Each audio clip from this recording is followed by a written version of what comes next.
Welcome to Phil and Ted's Sexy Boomer Show. I'm Ted Bonnet. I'm Phil Proctor, and I'm actually here. I've been abducted the last couple of shows, but they let me come back. Let's go down the rabbit hole today, shall we? Oh, please. You know, we like to talk about the UFOs. Oh, the UFOs. Yeah, and we're going to talk about... Two doofos talking about UFOs. Hey. I got it. It's UAP to you, pal. That's if you want to be hip. It's now UAP. It's not UFO. Oh yeah, UAP. Yeah, rebranding. Sounds like a movie studio. UAP presents UFOs, unidentified anomalous phenomena. Yeah, because it now covers not only UFOs in the air, but also undersea craft and unidentified aerial phenomena. I think that's what they use it for. That's right. I thought it was anomalous. I think it can be either. It's a bisexual ambiguous. That voice you're hearing is our guest today, Greg Bishop, who is an investigative journalist specializing in UFO/UAP studies. Kind of, sort of. His books include Project Beta, the story of Paul Bennewitz, national security, and the creation of a modern UFO myth. And misinformation. And another book called It Defies Language, Essays on UFOs and Other Weirdness. Greg, thanks for coming. Thanks for inviting me. This is a dream come true. I get to hang out with you guys. Wow. Very cool. And you've been writing about this and investigating it for how many years? My first article on any UFO-related subject was published in 1887. Yeah. Greg and I have crossed paths through mutual friends over the years in this subject of study. And you're a hell of a drone pilot, too. Thank you. Yeah, I did some drone work for you and Chris for a documentary you were working on, and that's how we met. Yes. Chris O'Brien. Chris O'Brien, the late, great R.I.P. Chris O'Brien, yes. Yeah, and he's known, of course, for probably one of the leading experts on cattle mutilation stories related to phenomena. Where's the beef? He lived in the St. Louis Valley in central southern Colorado, not far from the area of New Mexico that we're going to talk about today, which is a concentration of high weirdness in Colorado by the Great Sand Dunes National Park. But south of there, near Albuquerque, is what we're going to talk about today, a book you wrote about a gentleman named Paul Bennewitz. The thing that attracts me to the subject matter is not so much what it is, where they're from. I don't think that's necessarily knowable.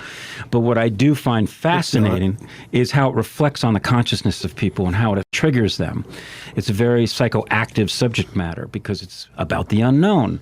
Our interaction with it, I think, is what it is. We have no way of knowing what the source of this is, except that it appears to be intelligent, and it appears to interact with us occasionally, either lightly, when somebody sees something flying through the air, or a lot less lightly when somebody has something in their room or something apparently taking them away or whatever. Or something in their mind. My most memorable encounter with alien consciousness was in a dream, and I was talking with this alien on board the ship, and I realized we were communicating telepathically, and I said to him telepathically, well, why don't you show me what you really look like? Because he looked, a human being.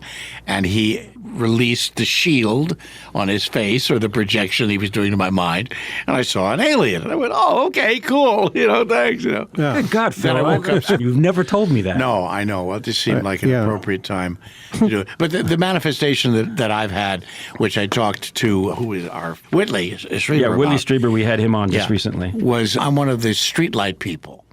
Lights going on and off. Yeah, there's a book about that called Sliders, I think. Is that right? Yeah. Oh. Look it up. You get a whole book written just about people who turn off streetlights. But he also would say, I also find pennies all the time. Yes. And Peter Bergman, his partner, Proctor and Bergman, Pete and I were also partners. Well, the three of us were partners. I found coins. It wasn't just pennies. Well, I was making a fortune. Sometimes Pete and I would walk ahead of Phil and throw a couple of pennies down, and we'd hear it like, look, guys, I found a penny.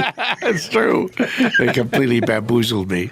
You wrote a book about this gentleman named Paul Bennewitz, and we want to talk about it because it's like the perfect example of this region between human consciousness and whatever this energy intelligence is and how it reflects on human consciousness, whether it's an extension of human consciousness or it's an actual external intelligent energy. Yes, to both. Right? Yeah.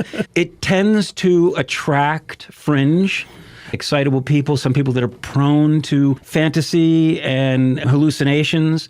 And it has been exploited by the U.S. government, probably other governments as well, in an effort to cover up covert military development of flying aircraft.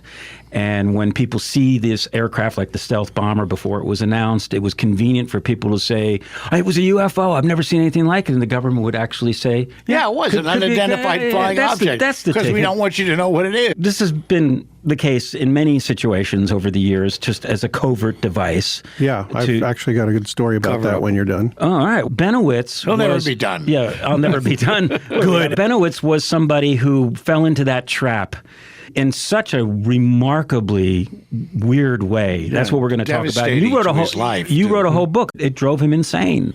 He was helped along the way by disinformation agents that were propped up by the government. Military. Yeah, it even seems from the story that you tell in the book that they were using this poor guy as a way to experiment with the effects of disinformation, right? And cover up.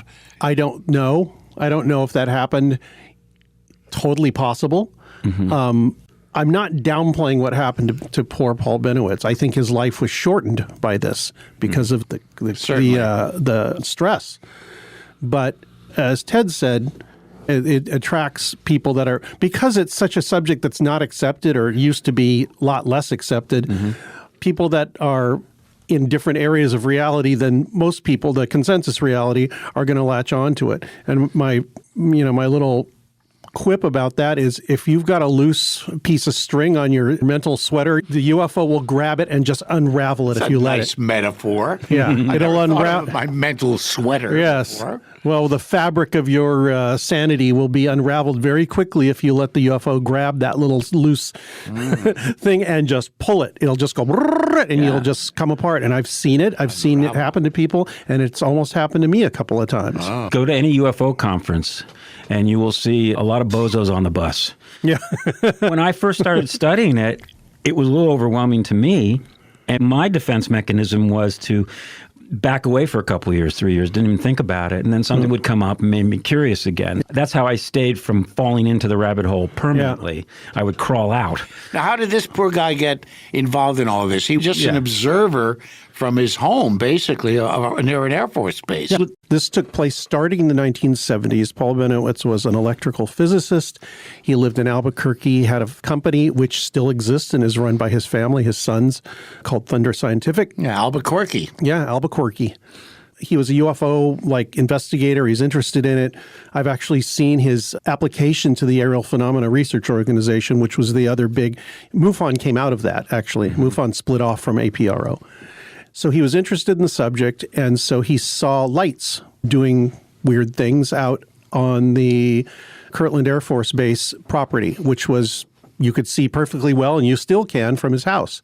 He passed away 3 weeks before I started writing the book, actually, before I got out there. His house was literally across the street from the fence to the base. Yeah, exactly. There's a perimeter fence saying, use of deadly force authorized, U.S. government installation.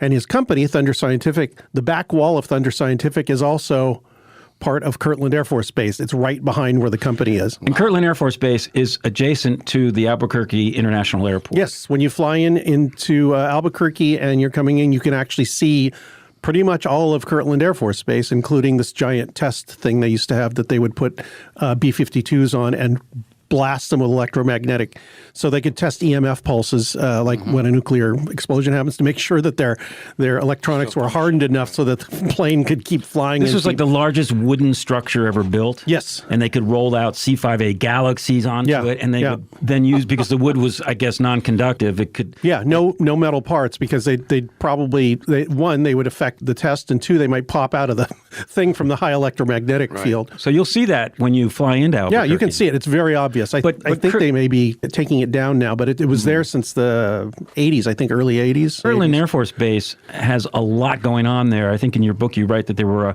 at one point, 160 different government agencies had a presence on that base, including the NSA, Sandia Labs. This is where they do a lot of weapons research and weapons testing. Yeah. They had underground facilities. They developed airborne lasers I wonder if there. Skunk Baxter was involved with his skunk works there. Was that there? I wonder. It's also one of the largest repositories of nuclear weapons. Or it was. I don't know if it is now. So it was a very hot security zone. Yeah, and Bennewitz was seeing things like lights flying at night. And he goes, oh my God, UFOs. And he took video and film of it. Maybe not so much video because this was the late 70s. Nobody really had video, really, amateur video. So he was taking 8mm films of these lights that were lifting up off the ground and then flying over these mountains and dropping. He saw many other things, some of which might have been true unknowns, but probably most of them were just things that are being tested. And they were just testing them right out in the open, but they were doing it like, at 1, 2, 3 in the morning when they supposedly everybody was asleep. And most people don't see things right in front of them.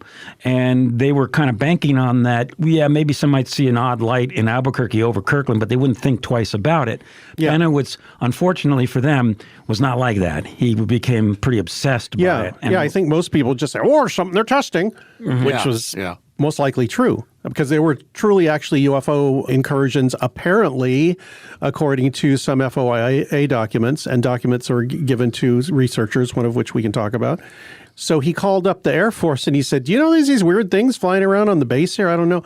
And he was already thinking it was aliens and some kind of invasion because he was dealing with an abductee named Myrna Hansen. He was already an APRO, and so he was already interested in the subject. So everything he saw, everything looked like a nail to him. If it's a weird light in the sky, it's a UFO. You're throwing out some initials here. APRO? Aerial Phenomena Research Organization. Ah, okay. Yeah, it was a precursor to MUFON, Mutual UFO Network. Was a splinter group from APRO. That was Lorenzen. Yeah, Coral and Jim Lorenzen. A couple who I interviewed back in 1976. That's amazing. I'd like to hear that. Interviewed them about Travis Walton. Yeah. So he told the Air Force about this, and they said, wow, there's somebody watching this stuff and making, shooting film of it. We probably prefer he didn't do that. So they called him into the base. Why don't you show us what you've got? And I talked to an NSA guy that was, he wasn't there, but a guy that shared an office with him was at that meeting. And this was very early on. I think it was 79, National 78. Security Agency. Yeah. He said, sorry, I'm using these alphabet soup terms. He said that within about an hour of the meeting, it was a couple hours long, he said most people left because the people at the base that was like, is this guy doing something that we care about? Most of them didn't, no, it's not impinging on us, so we won't worry about it. But at the end of the meeting, the guy who was in charge of security at the time said, well, this is very interesting, Mr. Bennewitz. Could you keep us informed about what you see? And people asked, why didn't they just tell him to cut it out? And they didn't do that because they can learn more about what's going on by just basically keeping him in their confidence, saying, look, let's work with you and you tell us what you're seeing because we're really interested in that. They're interested in what he was seeing and what was being revealed. If he's a UFO researcher and somebody just comes and says, hey, what are you looking at? Can I get some photos?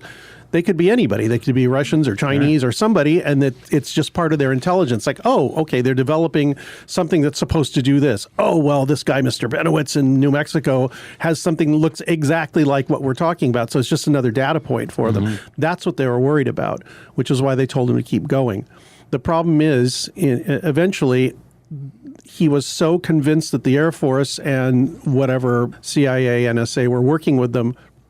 He was so convinced that they trusted everything he said, and they didn't contradict him. They just kept saying, yes, please tell us more. It was just kind of like where you don't have any check on something, it just keeps getting crazier and crazier. And at least once that I know of, this UFO researcher we can talk about was told to pass him a note that actually said that the government was interested in what he was doing, that named him in a document. This is where they're starting to manipulate him. They're actually being aggressive towards Bennewitz. Instead of saying, thanks for your patriotism, now go away. Yeah. They're saying, keep us informed. I think another reason, if you spread weird information through Bennewitz and it shows up in a channel somewhere else in your signals intelligence, you know that whoever Bennewitz talked to told them that weird story. Okay, so Bennewitz was a potential asset. Yeah, he was exactly. I think they were treating him as an unwitting asset. But the thing is, he was so unstable that if you and I, if it was happening to us, we'd probably at some point go, what are you telling me? Because this is not what I'm seeing, or I don't want to feel paranoid. But he didn't have that filter. He just kept going. Yeah. And he was bright. Yeah. He actually came up with some devices that could... Temperature and humidity instruments he built. For the Air Force. And for Navy. Various contractors, and I think for the Air Force. At one point came up with some kind of decoding device about signals he was receiving from over Kirtland. Yes, he was picking up signals, and he figured out a way to decode were these them. the pulsar signals, the laser signals, or they were radio signals, and from what I can remember, it sounds like microbursts. And in the late 70s, early 80s, nobody knew what microbursts were. And they were kind of shocked that their institutional program inside the base wasn't able to do what he was able to do on a shoestring budget at home on his workbench. Well, yeah, they were amazed that he was able to start to figure out and detect patterns. But the thing is, the patterns to him had to do with UFOs and aliens invading, and not whatever those radio transmissions were for. Bennewitz made a leap. Yes. As far as I know, this is, from my research. Sounds a little like Pluribus. Did you watch the series? No. No? Oh, you got to watch it. Oh, yeah, It's Pluribus, wonderful. shot in Albuquerque. Albuquerque's huge now for production. Yeah. I have a couple friends that moved there specifically for that from L.A. The same people made Breaking Bad, made Pluribus. Yeah. Okay, that's right. Vince Gilligan. How did you get turned on to this guy in your research? How did you find out about him and say, this is a story I got to tell? I met Bill Moore, who is a UFO researcher. He's best known for the first book on Roswell. He co-wrote with Charles Berlitz, the Roswell incident. They broke the Roswell UFO story, didn't they? Stan Friedman did, but Bill and Berlitz took his information and more information that Bill got by going out to Roswell in the late 70s and interviewing people. He was one of the first people coming out there and asking about it after like a little over 30 years. 1947? Yeah. So he was out there 76, 77, something This is like where that. Alleged UFO retrieval, evidently a collision between two UFOs. Oh, yeah? One crashed. Wasn't it between a UFO and a weather balloon? That's what they'd like you to think. But Ed Mitchell, sixth man who walked on the moon, grew up in Roswell. And That's right. One of the reasons he was so interested. Him and Dan Rather. Yeah. Yeah? Oh. He had familial connections growing up in the area, and the locals told Ed, it happened. It happened. That's one of the reasons he was so solidly into it. Yeah. But, well, you would be. I don't know what happened there. Something very important crashed that a lot of people, or a few people, did not want to talk about. That's and right. I don't know what that is. It might have been an alien craft or something else. I don't know. But Bill wrote that book, and because of that book, Bill Moore got contacted. He was at a radio station doing an interview for the Roswell book, and he got a phone call. It was a second phone call he'd gotten where somebody said, "We think you're the only person that knows what you're talking about, and we'd like to talk to you." And the first time he said, it's just people messing with me. The second time actually happened at Albuquerque when he was at, I think, KOB. I can't remember the big station in Albuquerque. But very soon after that, he met with the person that became known as Falcon and Doty, Richard Doty, who was the person at Kirtland Air Force Base, who was basically the Air Force's FBI, the Air Force Office of Special Investigation. And they were very involved in the Bennewitz case. Yeah. Bill Moore and Doty. Yeah. They're known within UFO research circles as, let's put it this way, interesting characters. Yeah. Because they seem to be floating on both sides of the intelligence community and the Vox Populi as far as people involved in research. Doty really not so much until in the last 10 or 15 years when he started. He retired from the State Highway Patrol. Now he's like doing a lot of, he's doing the circuit, doing the UFO conventions and things like that. Bill, when he's admitted or told people what was going on and what he'd done, which nobody else ever did, he got blackballed out of ufology, and he finally just said, well, then forget it. And he stopped. Wait, why did he get blackballed? He went, as it is written in your book, in 1989, he attended a MUFON UFO conference in Las Vegas, and he was going to make a profound announcement about the subject. Yeah. And there were 1,000 people in the audience, and he got up there. I was one of them. I was there. It's the best speech I've ever seen. It's because of the reaction. They had to stop the talk about 4 times to get people to calm down.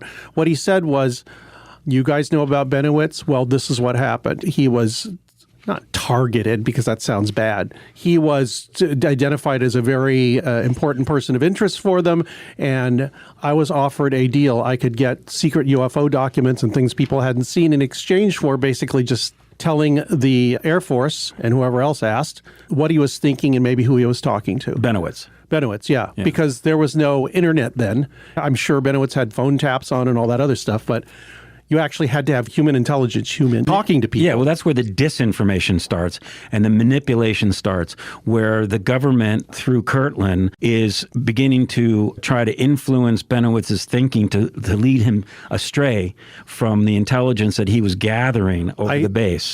What he did was he would tell them stuff, and then they would encourage certain parts of it. I don't know if they may have, I wasn't there at the time, ever actually specifically told him stuff that he hadn't heard before just to encourage him, except the computer program. But that was also an extension of what he was doing, and we'll talk about that. Yeah. But if he came up with something that he was excited about and they could push him off on that tangent and yet still retain the interest of whoever, because this was an intelligence operation. They didn't say, we're going to drive this guy crazy and get him out of here. No, that had nothing to do with it. What it was let's see what he's seeing.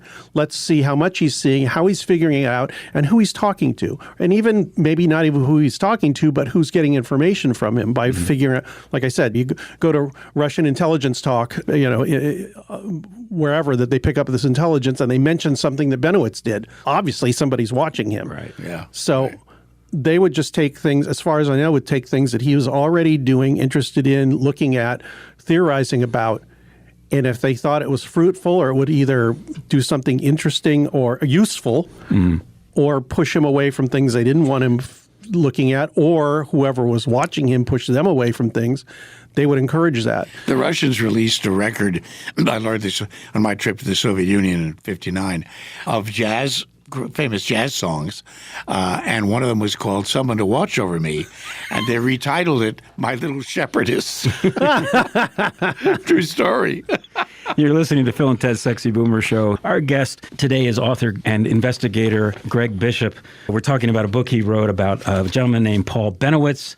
It's called The Story of Paul Bennewitz, National Security and the Creation of a Modern UFO Myth. Is it still a hot topic?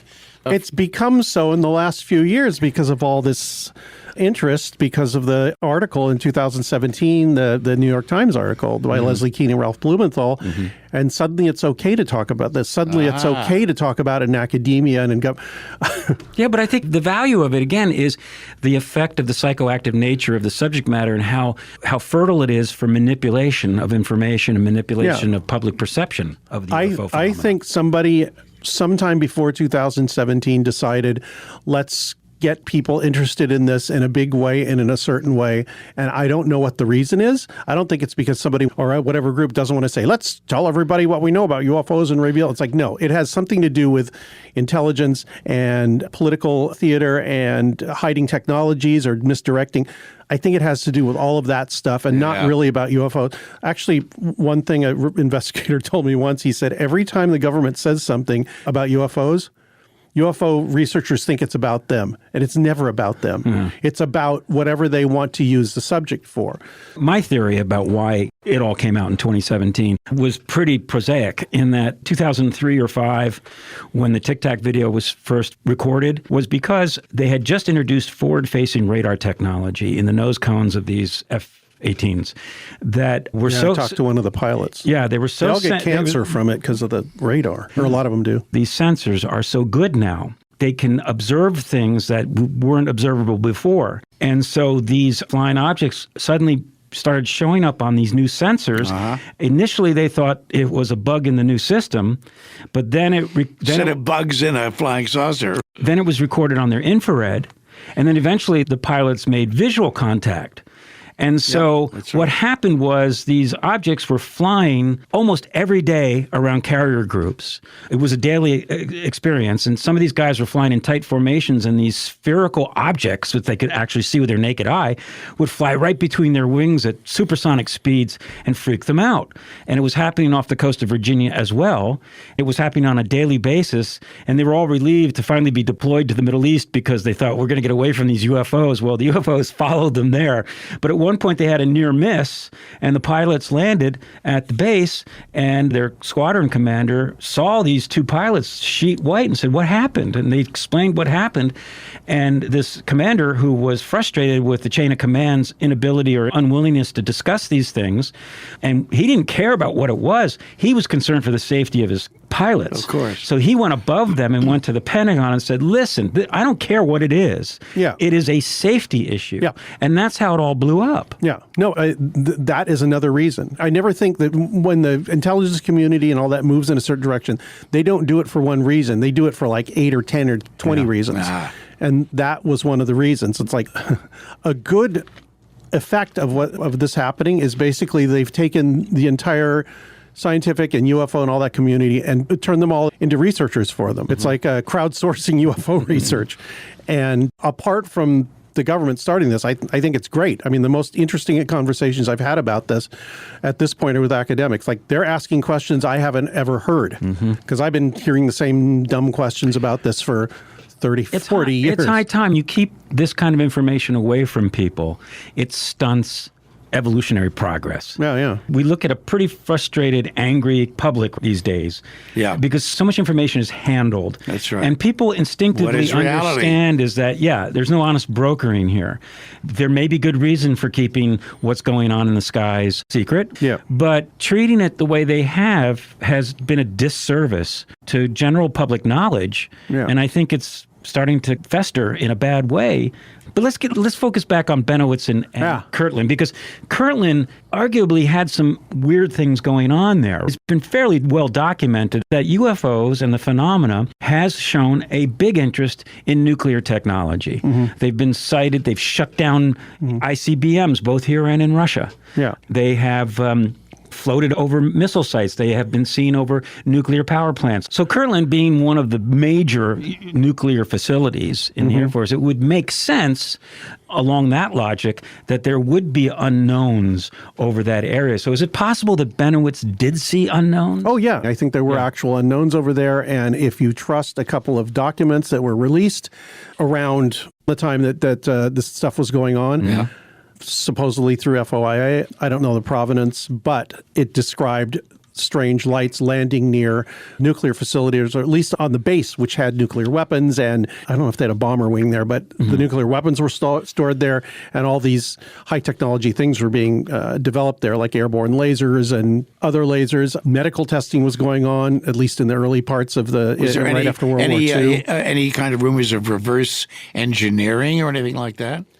I don't think associated with Kirtland. Yeah. All the recovered craft and all that other stuff was more concentrated on Wright-Patterson Air Force Base and I guess Area 51 later. I could be wrong, but I don't know if any of that back-end engineering stuff was ever associated with Sandia Labs. In Kirtland, they were just purely developing stuff here for intelligence in the military. One of them was the adaptive optics at the Starfire Optical Range. This is fascinating. Now, talk about this. What's that? They came up with a technology where they could photograph details of overflying Soviet satellites in orbit from the ground, even in broad daylight. They probably knew every single spy satellite that was coming over the United States at the time. So it was like, okay, this one's coming over, this one's coming. Because when you're looking at stuff through a telescope, an optical telescope, the air has different, it messes up. It distorts it. It's why stars twinkle. Yeah, it bends the light.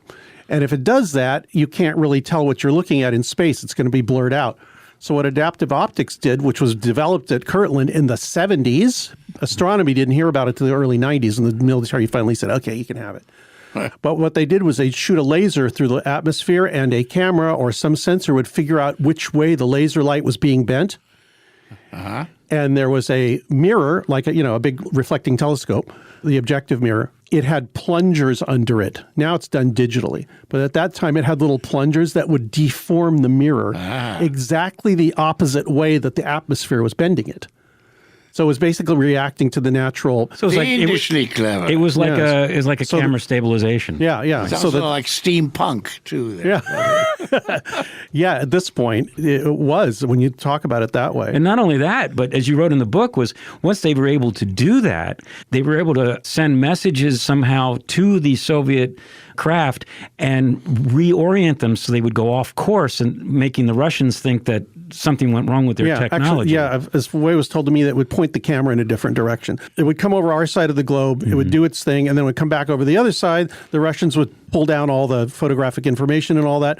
So what happened was they had people in Russia, apparently, that were working in these plants that were making the satellites. Yeah. And they figured out how to control, and they weren't controlled, I think, with radio waves because those can be intercepted. They were controlled by lasers, I believe. So they would send laser pulses to the satellite to tell it what to do and where the cameras to point and all that.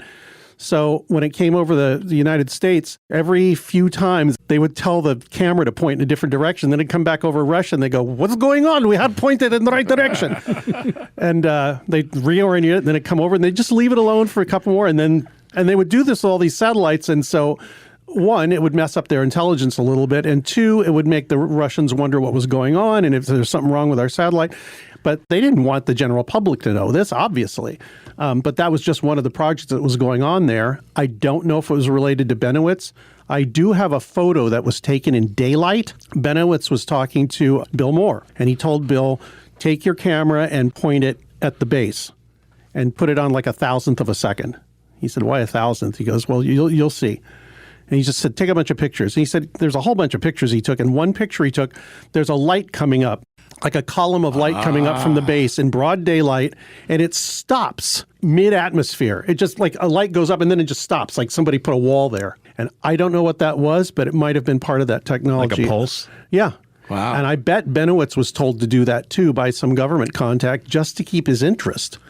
You know, it's as an aside, Art Bell, who was the king of late-night talk radio and UFO stories. I told you my first interview ever, radio interview, was Art Bell. Yeah, that's not too intimidating. And It was very.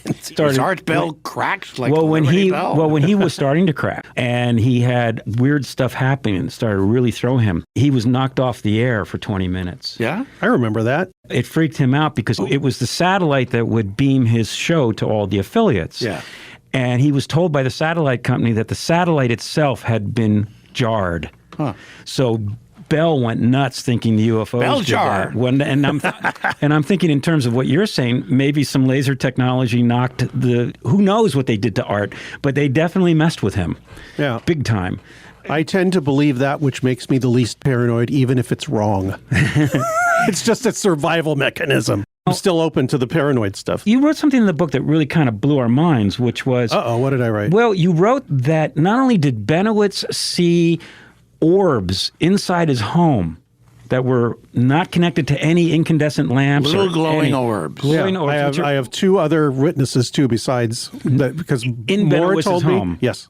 Under his It staircase? was a living room or something. It was like, I don't even remember writing yeah, that. Yeah. it was in the house. It I was- remember read there was your one. book. Yeah, I should It's read my own book. It's 20 years ago. All I remember is they were floating up near the ceiling. Yes. Yeah. And Bill was there when he told me the story. He said, "Paul, what's that?" And Paul said, "Oh, those are here all the time." Like he accepted that they were part like of a plasma. Yeah, whatever he was doing. He said they were about the size of maybe like a grapefruit or a softball. They were orange or peach colored. And if you got on a ladder and went up to the ceiling and tried to touch them or whatever, he said they would shut off. And they wouldn't like blink out. He said it was like you were turning off an incandescent light. It would just fade out really fast. Wow. You know, what's interesting about that is that orbs, as you know, I'm sure, are the most commonly spotted anomalous aerial objects. And they are very commonplace. I saw one over what I found out after the fact was Golden Ball Hill in England over the crop circles. It was also extremely common to the family at Skinwalker Ranch and that whole area. And the colors are significant. The orange in those are sort of benign, but the blue orbs put the fear of God in people. The family that owned the Skinwalker Ranch before Bigelow bought it said that when the blue one showed up, you just felt this core fear that was unlike anything you'd ever felt before. Yeah, like blue balls? Yeah. Makes you feel uncomfortable. The mysteries are revealing themselves. Oh, my God. Was this non-human intelligence, or was it some Or a monitor of some sort? Or it was a bizarre technology we're not aware of that the government has developed? Foo Fighter. Were they observing the manipulation of Bennewitz? It's not the first I've read of situations like that. It's just so weird. Yeah, I don't know if I can ascribe that to some earthly technology. Maybe. I don't know. I would assume that it was some kind of technology where whoever was watching him and who was ever around his house could do that or make those or make it appear that those were there as a projection. Yeah. I do not know. But I don't know if that was in the literature enough for them to know, well, an orb is... So who knows? And we're going back to the 70s and 80s here. Yeah, and right? this was way back when. So I don't know what it is, although I wouldn't put it past somebody being able to do that with technology at the time. And also, Gabe Valdez, who was the New Mexico State Highway Patrolman, was also hanging around with Bennewitz. And people tell me, well, Bill Moore told you that. He could be lying. It's like, one, I've never found Bill Moore to ever lie to me once over, 40-something years. And the other is that Gabe, who was actually anti-government and very suspicious of government entities. As a highway patrolman. Yeah, exactly. He told me he saw it too. So some of my intel from outside the UFO community, or at least outside officialdom, came from Gabe, who knew him pretty well. Yeah, Gabe passed away a few years ago. The time we have left, let's talk about Bennewitz's fate, what happened. He really went deep into this. He discovered in the mountains outside of Kirtland, he could fly, and he went he over was a pilot. areas, and he claimed to have seen air vents for underground bases, because the big thing in the UFO business is that there are these massive underground bases that aliens cohabitate with cooperative humans. I think there are a lot of underground bases. Open source literature tells you that. Really? But not there. Yeah, they but even set up dummy vent shafts to confuse Bennewitz and others. Well, they flew him over this area in Dulce, New Mexico, which is close to the San Luis Valley. I don't know what, 50 miles south, and actually I was told, put props up there to draw his attention towards there and away from the base. For Bennewitz. Yeah. They flew him on a helicopter up there with a military person, I think twice, and showed him this stuff. And then he went back with his airplane and looked for more, but I think they'd actually grabbed them all and put them away. But then he went up in the mountains. Something crashed up there, was probably either a drone or an early stealth fighter. He saw it from his plane, and he said, this is I don't know where he got this idea. Maybe it was leaked to him, but he said this is a plane that was developed from alien technology, and it was given to the United States, and it crashed, and it's nuclear powered, and there was a big problem with the possible nuclear contamination. And he took pictures of it, which are frustratingly blurry, and then drove up there with Gabe Valdez, and they couldn't find anything, although they did find some broken trees, some disturbed soil, and a pen that says property of U.S. government on it. Oh, so really? somebody had dropped it there when they were cleaning it. So something did crash there. But it probably wasn't a nuclear-powered aircraft or spacecraft.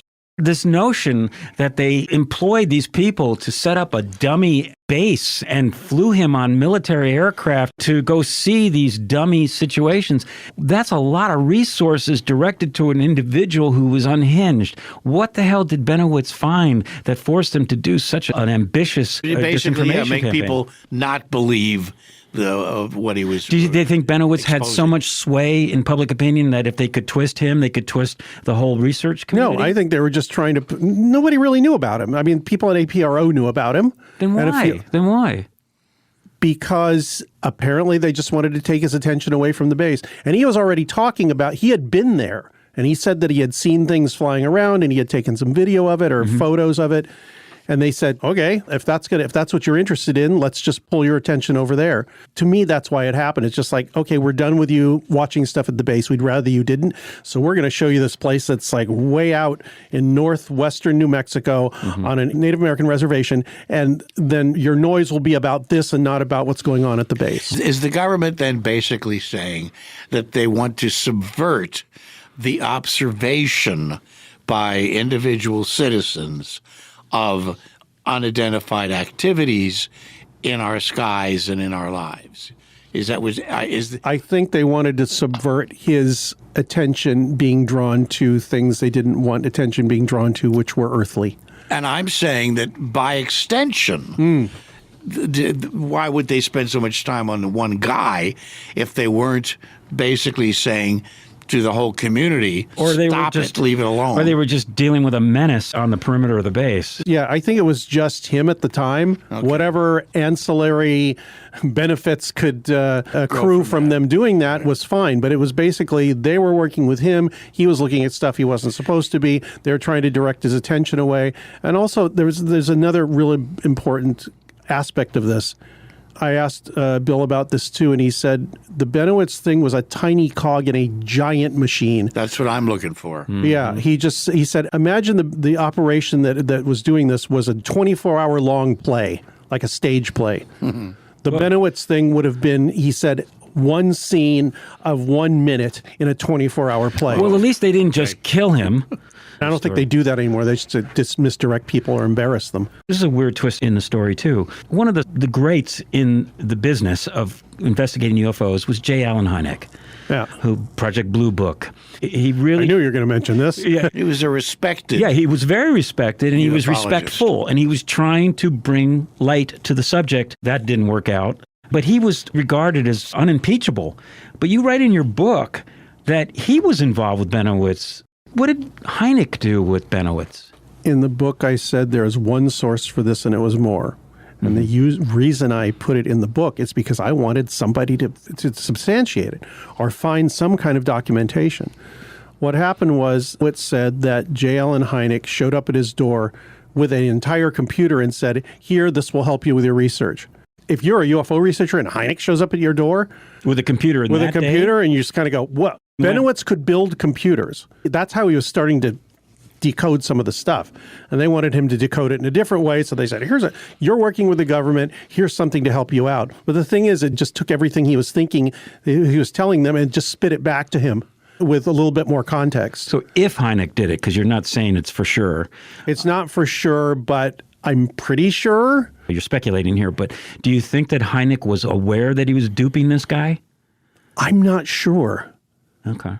I do not know, and that's a big question. And I've asked his son, Paul, and Paul said he didn't even know that was going on. He was a kid when it was happening. What happened to Bennewitz? Eventually, he got so upset and so destabilized, chain smoking, all this I always said about shortening his life. His family said, this is ruining our lives, your life, your company's is suffering because of it. They actually put him in a mental health place for about a month or two. Oh, wow. And he went in willingly, and after he came out, it ramped down considerably. He still talked about it, still talked to researchers and all that, specifically Linda Howe, John Lear, and a few other people. Linda Howe was played also. Yeah, and that's in the book as well. But he basically stopped the extreme stuff, although he still was interested in it for the rest of his life. It's just he didn't really talk about it too much. I think, he eventually just passed away. Yeah, and he passed away in 2003 or 4. Actually, I got there and I wanted to talk to him, and he had died 3 weeks before I got there. And his sons are still running his business, and they don't want to talk about it. Yeah, I went there and asked one of his sons, and first I went in, and they said, okay, you want to talk? I think it was Brad. And the guy said, yeah, come on in the conference room. And I sat down at Thunder Scientific with one of his sons, and I told him what I was doing. And before I finished the sentence, he said, absolutely not. We don't have anything to do with it. And I said, but I have to write the book. It's on an assignment. He said, I don't care. We don't want anything to do with it. And he basically kicked me out of there. I almost called the publisher and said, I can't do this because I don't want to do this to these people. Family trauma. Yeah. The second book you wrote is about various other incidents and things that are related to the UFO phenomenon. Yeah, some and some not. Yeah. From your experience, what is the end game? Is an extraterrestrial intelligence going to reveal themselves to us in order to unify us into the universe? I don't think that's going to happen, because when we get to a certain point where we're already accepting a lot of it. Yes. When we get to a certain point where we accept these things, it'll be a fait accompli. I mean, everybody will think so anyway. Whitley Strieber said this a long time ago, and I think in A Majestic, which is one of my favorite books of his.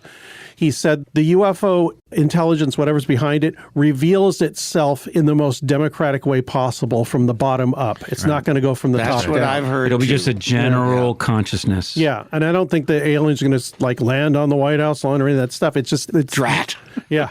And what the heck is behind the cattle mutilations? And what do you think about whether they're interbreeding with humans to create a super race? Or biological entities that can travel?